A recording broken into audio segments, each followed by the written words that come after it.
روحان اس بار پیچھے نہیں ہوا تھا، نہ اس نے اپنا رخ بدلا تھا۔ انائزہ چند سیکنڈ اس کے ہونٹوں کو چوم کر پیچھے ہوئی۔ وہ روحان کی طرف دیکھ رہی تھی۔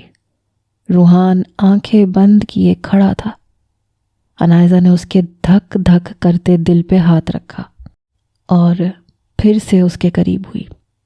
اس نے اپنے ہونٹوں کو پھر سے روحان کے ہونٹوں سے ملایا۔ کچھ دیر تک اس کی سانسیں اپنے اندر اتارنے کے بعد وہ الگ ہوئی۔ روحان نے آہستہ سے اپنی آنکھوں کو کھولا، مگر انائزہ سے نظریں نہیں ملائیں۔ انائزہ نے سر اس کے سینے پہ رکھا اور بازوؤں کو اس کے گرد حائل کیا۔ شام ہونے تک وہ دونوں گھر آ گئے تھے۔ دونوں فریش ہو کے فارغ ہوئے۔ آج تو مجھے ابھی سے بھوک لگ گئی، انائزہ نے بالوں کو سمیٹتے ہوئے کہا۔ تمہیں بھوک لگی ہے روحان؟ روحان نے اس بات میں سر ہلایا۔ چلو پھر میں کوکنگ کروں گی، بہت مزے کی کوکنگ کرتی ہوں میں۔ اس کی بات پہ روحان بس اسے دیکھتا رہا۔ اچھا تم کیا کھاؤ گے؟ جو تم کھاؤ گی۔ میرا تو پاستا کھانے کا موڈ ہو رہا ہے۔ میں بھی کھا لوں گا۔ اچھا پھر تم ویٹ کرو، میں ابھی بنا کے لاتی ہوں، انائزہ کہتی ہوئی کمرے سے باہر نکل گئی۔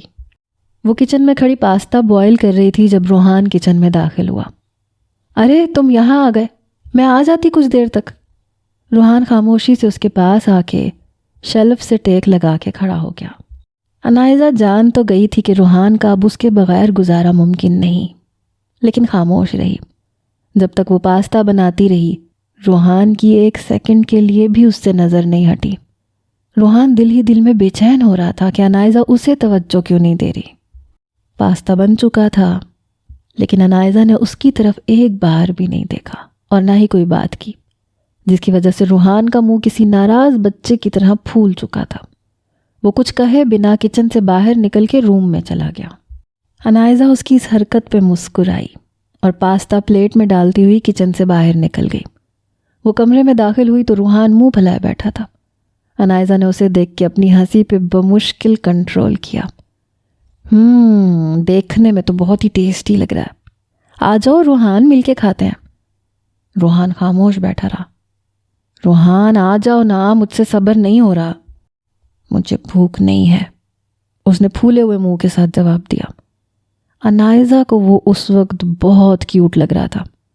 لیکن تھوڑی دیر پہلے تو تمہیں بھوک لگ رہی تھی نا؟ اب نہیں ہے، وہ ایک طرف دیکھتا ہوا بول رہا تھا۔ انائزہ پلیٹ اٹھائے اس کے پاس بیڈ پہ آئی۔ دیکھو میں ہم دونوں کے لیے ایک ہی پلیٹ میں لائی ہوں۔ روحان نے ایک نظر پلیٹ کی طرف دیکھا۔ بھوک تو اسے بھی بہت لگ رہی تھی، لیکن اپنی ناراضگی کو یاد کرتے ہوئے اس نے پھر سے نظروں کا زاویہ بدلا۔ روحان کھاؤ نا، مجھے بہت بھوک لگ رہی ہے، مگر تم کھانا شروع کرو گے تو میں کھاؤں گی۔ نہیں کھاؤں گا۔ ارے میرا بیبی ناراض ہے۔ انائزہ نے اپنی ہنسی دبائی۔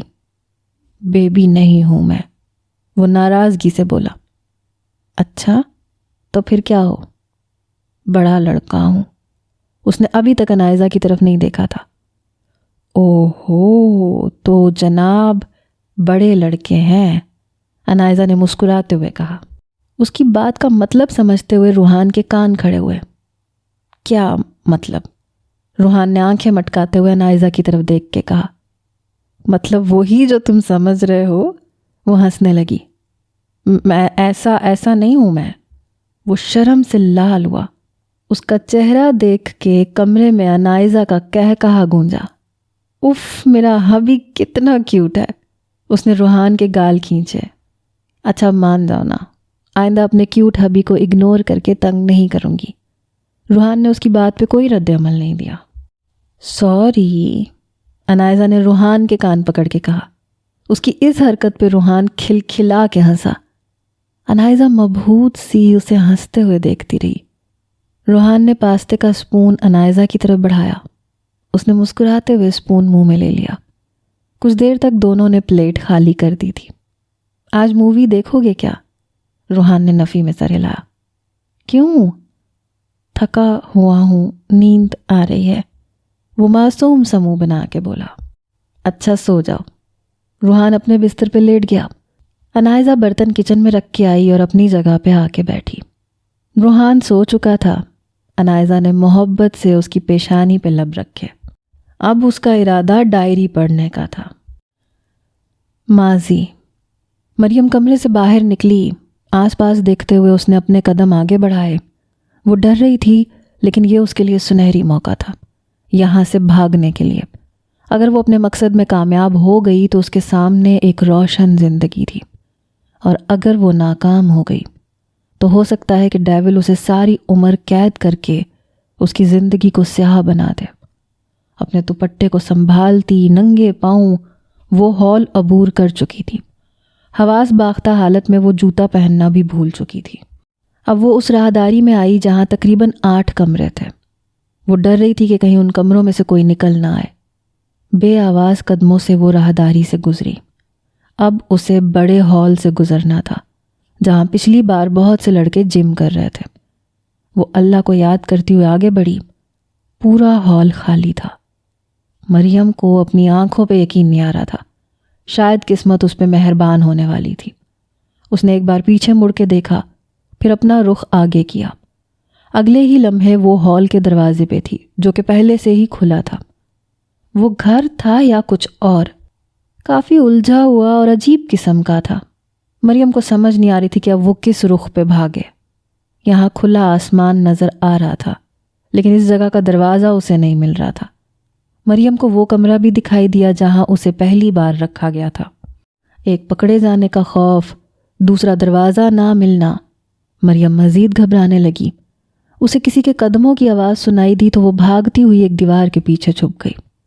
ایک سیاہ لباس والا انسان اندر کی جانب گیا اور ہاتھ میں کلہاڑی لیے واپس آیا۔ اسے دیکھ کے مریم کا سانس بند ہونے لگا۔ وہ اسی جگہ چھپی رہی۔ کلہاڑی سے ظاہر ہو رہا تھا کہ وہ آج کہیں کسی کام کو پورا کرنے جا رہے ہیں۔ اس کے جانے کے بعد 3 آدمی اندر آئے اور کچھ دیر گزرنے تک وہ واپس نہیں آئے، جس سے مریم کو شک ہوا کہ شاید وہ اس کی نگرانی کے لیے رکے ہوں۔ اب مریم کا زیادہ دیر یہاں رکنا مناسب نہیں تھا۔ اسے جلد از جلد یہاں سے بھاگنا تھا۔ اس نے تیزی سے باہر کا دروازہ ڈھونڈنا شروع کیا، لیکن یہاں کوئی دروازہ تھا ہی نہیں۔ وہ اپنے ناکام ہونے پہ رونے لگی۔ پتہ نہیں کبھی یہاں سے نکل بھی پائے گی کہ نہیں۔ ڈھونڈو اسے، کہاں گئی، ورنہ ڈیول ہمیں جان سے مار دے گا۔ مریم کو ایک لڑکے کی آواز آئی۔ وہ جلدی سے کھڑی ہوئی۔ وہ یہاں سے باہر نہیں نکلی ہوگی، اسے باہر جانے کا راستہ نہیں پتا، وہ اندر ہی ہے، دوسرا لڑکا بولا۔ مریم چھپنے کے لیے بھاگنے لگی۔ وہاں بہت سے کمرے اور راہداریاں تھیں۔ مریم کو سمجھ نہیں آ رہا تھا کہ کہاں جائے۔ وہ ایک راہداری میں گھس گئی۔ راہداری کافی لمبی تھی۔ مریم بس بھاگتی چلی گئی۔ وہ سانس لینے کے لیے رکی تو اسے 2 راستے نظر آئے۔ اللہ کو یاد کرتی ہوئی وہ ایک طرف کو اندر کی طرف چلی گئی۔ وہ راستہ بہت تنگ تھا اور نیچے کی طرف جا رہا تھا۔ مریم کو وہاں سے خوف بھی بہت آ رہا تھا۔ جیسے جیسے وہ نیچے کی طرف جا رہی تھی، روشنی کم سے کم ہوتی جا رہی تھی۔ وہ مسلسل اللہ کا ذکر کر رہی تھی۔ وہ راستہ کہیں پر تو آ کے رکنا ہی تھا۔ 10 منٹ اندھیرے میں چلتے رہنے کے بعد مریم کو تھوڑی سی روشنی دکھائی دی۔ اس کے چلنے میں تیزی آنے لگی، جیسے امید کی کرن دکھائی دی ہو۔ وہ اختتام پہ پہنچی تو اوپر کی جانب ایک جگہ سے ہلکی ہلکی سی روشنی نظر آ رہی تھی۔ اس نے دھکا لگایا تو لکڑی کا ڈھکن اوپر کو کھل گیا۔ مریم نے اسے سائیڈ پہ کیا تو اندر کی جگہ روشنی سے نہا گئی۔ خوشی سے مریم کی آنکھوں سے آنسو نکلنے لگے۔ وہ باہر نکلی تو عجیب جھاڑیوں جیسا علاقہ تھا۔ مریم نے یہ جگہ پہلے کبھی نہیں دیکھی تھی، لیکن وہ وہاں سے بھاگ آئی تھی۔ اب یہاں سے بھاگنا شاید اس کے لیے آسان تھا، لیکن شاید مریم اس علاقے کو نہیں جانتی تھی۔ نہ جانے یہ کون سی جگہ تھی۔ وہ پاگلوں کی طرح بس بھاگتی چلی جا رہی تھی۔ نوکیلی جھاڑیوں کی وجہ سے اس کے کپڑے پھٹ کے جسم خون آلود ہو چکا تھا، لیکن اس کو پرواہ کب تھی۔ وہ جلد از جلد یہاں سے نکل کے اپنے گھر جانا چاہتی تھی۔ مسلسل 2 گھنٹے بھاگ لینے کے بعد وہ ایک خشک پیڑ کے ساتھ ٹیک لگا کے بیٹھ گئی۔ اس کا حلق خشک ہو چکا تھا، اس میں بھاگنے کی اور ہمت نہیں تھی۔ لمبی لمبی جھاڑیوں کی وجہ سے مریم دیکھ بھی نہیں سکتی تھی کہ یہ علاقہ کہاں تک ختم ہو رہا ہے۔ اس کو اپنے جسم میں سے جان جاتی ہوئی محسوس ہو رہی تھی۔ تھکاوٹ سے وہ بے حال ہو چکی تھی۔ سورج غروب ہو رہا تھا، اندھیرا چھانے لگا تھا۔ مریم نے پھر ہمت پکڑی اور چلنے لگی۔ ننگے پاؤں کی وجہ سے اس کے پاؤں خون سے رسنے لگے تھے، سبز آنکھوں سے آنسو جاری تھے۔ کچھ دیر بعد چلنے کے مریم کی پریشانی میں اضافہ ہوا، کیونکہ یہ جھاڑیوں کا سلسلہ تو ختم ہونے کا نام ہی نہیں لے رہا تھا۔ اب یا تو وہ صحیح راستے پہ تھی یا راستے سے مزید دور جا رہی تھی۔ اندھیرا بھی ہو چکا تھا، جو مریم کے لیے پریشانی کی سب سے بڑی وجہ تھی۔ تنہا وہ گھبرائی ہوئی ایک جگہ ٹھہر گئی۔ اس کی دھیمی دھیمی سسکیاں رات کے سناٹے میں ہلکی ہلکی گونج رہی تھیں۔ وہ نڈھال سی زمین پہ بیٹھ گئی۔ اسے بیٹھے ہوئے ابھی کچھ ہی دیر ہوئی تھی جب اسے دور سے روشنی دکھائی دی، جیسے ٹارچ کی روشنی ہو۔